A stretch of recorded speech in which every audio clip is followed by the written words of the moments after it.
అందరికీ నమస్కారం. చిన్నవాళ్ళకు పెద్దవాళ్ళకు ముందుగల సమ్మక సారక అమ్మవారికి దండాలు, నొక్కోటి దేవతలకు అందరికీ నమస్కారం. తల్లి భగవంతుడా, ఈ చిలుక జోష్యం, ఈ రాశి ఫలాలు 12 రాశిలు మీదికెళ్ళి 27 నక్షత్రాలు మీదికెళ్ళి తమ జాతకాన్ని బట్టి చెప్పే కొన్ని కార్యక్రమాలు దీంట్లో ఉన్నాయి. కానీ ఇప్పుడు జనరేషన్గా చిలుక జోష్యం అంటే సామాన్యంగా ప్రతి ఒక్కళ్ళకు మామూలుగా కామన్ అయిపోయింది. ఎందుకంటే మనకు ఫేస్బుక్లో, యూట్యూబ్లో ఇంకా అట్లా చాలామంది చాలా రకాలుగా యూజ్ చేస్తున్నారు. కాబట్టి కొంతమంది నమ్మడం లేదు, కొంతమంది నమ్ముతున్నారు. కానీ ఇప్పట్లో నిన్న మొన్న వచ్చిన జోష్యం కాదండి. చిలుక జోష్యం అంటే మా తరం నుంచి వచ్చింది, మా తాతల ముతాతల నుంచి వచ్చింది. అప్పట్లో రాజుల నుంచి, అప్పట్లో ఋషుల నుంచి, ఒక వేదాల నుంచి అది చెప్పుకుంటూ వచ్చాం. కాబట్టి ఇప్పుడు ఈ కంప్యూటర్ జనరేషన్ కాలంలో కూడా ఈ చిలుక జోష్యానికి ఇంత నమ్ముతున్నారు, ఇంత మీరు గౌరవిస్తున్నారంటే అది అంతా మీ భక్తి, ఆ దేవుడి భక్తి. మా భక్తి ఏం లేదు ఇందులో. ఆ దేవుడు మాకు ఏం చూపిస్తున్నాడో, ఆ అమ్మవారు మాకు ఏ ఆజ్ఞ ఇస్తుందో, ఆ మేడరం తల్లి సమ్మక సారక పేరు మీదకి వెళ్ళి ఆ చిలకమ్మ ద్వారా ఏం తీస్తుందో దాని ప్రకారంగా మేము మిమ్మల్ని చెప్పేస్తున్నాం. కానీ మీరు ఇది నిజమని నమ్ముకుంటే మీకు అందరికీ ఇంట్లో శుభాలే ఉంటాయి. కానీ అవధం అనుకుంటే మీకు అవధమే ఉండొచ్చు. కానీ ఇది నమ్మాలా నమ్మకూడదా అన్నది అది మీ ఇష్ట ప్రకారం మీద ఉంది. కానీ ఇప్పుడు చాలామందికి కొంతమంది ప్రాబ్లంలు కూడా ఉంటారు, కొంతమంది సమస్యల్లో కూడా ఉంటారు, కొంతమంది లేనిపోయిన ఇబ్బందులు కూడా పడతారు. కానీ ఆ ఇబ్బందులకు వెళ్ళి దాని పరిష్కారం ఏంటి, దాని ఏ ప్రయోజనం ఉన్నది అని చాలామందికి ఉంటుంది. కొంతమంది మతాలకు ఉంటారు. ఏ మతం చెందిన వాళ్ళైనా సరే మీరు ఖచ్చితంగా నమ్ముకొని ఒక దేవుని మీద భారం వేసి ఆ శాస్త్రానికి ఏముంటుందో ఆ శాస్త్రాన్ని మీరు గౌరవిస్తే మీరు ఎవరైనా సరే, చిన్నవాళ్ళైనా సరే పెద్దవాళ్ళైనా సరే, ముందుకు మీ జీవితం కూడా ఒక దేవునికి నమ్మినట్టు అవుతుంది. ఇప్పుడు ఇంతవరకు ఈ కాలంలో కూడా మీడియా కూడా కూర్చొని కూడా ఒక టీవీ ద్వారా కూడా ప్రతి ఒక్క శాస్త్రము, నేనని కాదు, నాకన్నా పెద్ద పెద్ద పండితులు ఉన్నారు, శాస్త్రాలు వేల మంది ఋషులు కూడా ఉన్నారు. ఉన్నా కానీ మేము ఇప్పుడు మా తరం నుంచి వచ్చినా కూడా మా చిలుక జోష్యం అనేది మేము మరవకుండా ఎందుకు చేస్తున్నామంటే మా వృత్తి ఇది. జనరేషన్ వచ్చినా కూడా మేము ఉన్నంత వరకు మా వృత్తిని వదలకూడదు. ఇప్పుడు మేము కూడా చదువుకుంటే మాకు కూడా మస్తు జాబులు ఉంటాయి, మాకు కూడా మస్తు ఉద్యోగాలు కూడా వస్తాయి. మేము ఎందుకు పని చేయట్లేదు, అది దీని మీద మాకు ఆదాయం లేదనేది కాదు. ఆ దేవుడు మాకు ఇందులో కలిగిస్తున్నాడు, మాకు నమ్మే వాళ్ళు దీంట్లో మాకు ఆదాయం ఉంటుంది. ఆ దేవుడు ఆ సమ్మక సారకమ్మ మీద ఆజ్ఞ ఉంది, అమ్మవారు ఎక్కడ వెనకాల ఉంటుంది. అందుకని కాబట్టి మిమ్మల్ని చిన్న వాళ్ళతో పెద్దవాళ్ళతో ఇంకా వచ్చే జనరేషన్తో కూడా ఈ చిలుక జోష్యం అన్నది పోదు. చాలామంది అంటున్నారు, ఇప్పటికీ అయిపోయిన చిలుక జోష్యం వాళ్ళు, జోష్యం వాళ్ళు, ఈ అన్ని మూఢనమ్మకాలు, మన సైన్స్ వచ్చింది, సైన్స్ ప్రకారంగా నడుస్తున్నాం, ఈ సైన్స్కి ఫాలో అవుతున్నాం అని చాలామంది చాలా కామెంట్ కూడా చేస్తున్నారు.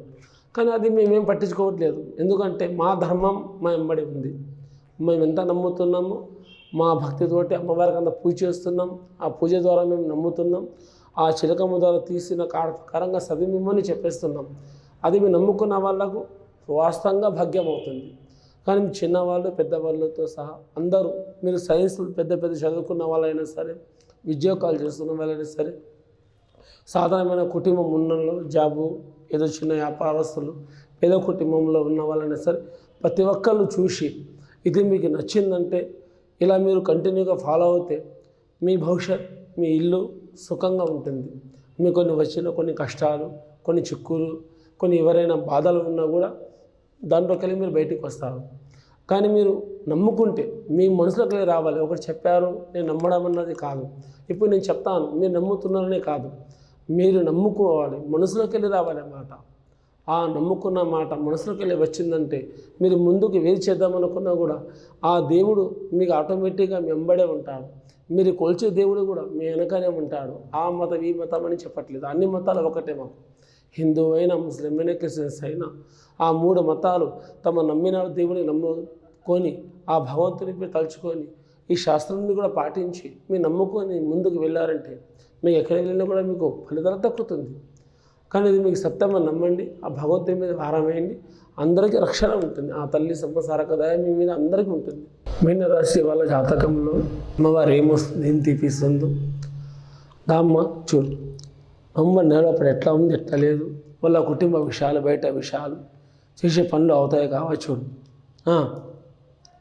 చూడు చిలకమ్మ దా ఎలాగుంది వాళ్ళ జాతకాలు, వాళ్ళ ప్రశ్నలు, వాళ్ళ సమస్యలు ఉన్నాయి, వెళ్ళిపోయాయి. చూడు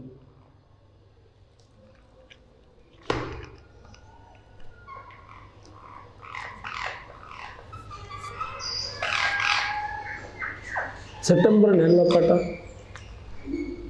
బరాబర్ వాళ్ళకు చేసే పనిలో, అనుకున్న పనిలో, ఏ పని చేద్దామనుకున్నా హడావుడిలో పట్ట అయిపోతుంది. వాళ్ళు ఒకటి చేద్దామంటే ఒకటి అవుతూనే ఉంటుంది. ముందుకు ఏ పని చేసినా కూడా వాళ్ళకు భాగ్యాలే ఉంటాయి. ఇది వరకు ఈ రాశిలో ఉన్న వాళ్ళకు,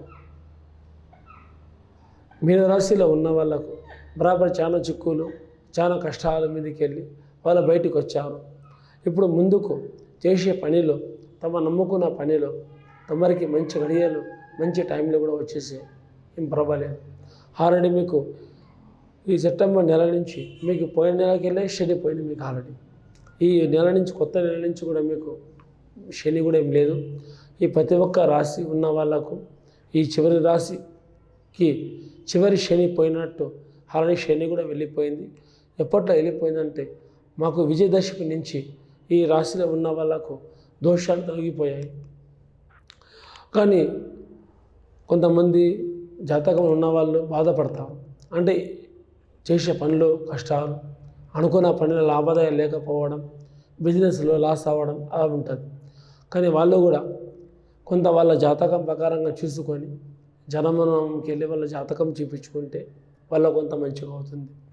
వాళ్ళకు ఏదైనా సహాయం, ముందుకు ఏదైనా పని తక్కుతుంది, వాళ్ళకు ఏదైనా ఒక మనిషి కూడా మేలు చేస్తారు. నమ్ముకున్న వాళ్ళు, అనుకున్న వాళ్ళ తోటి కూడా సహాయకారం కూడా చేస్తారు.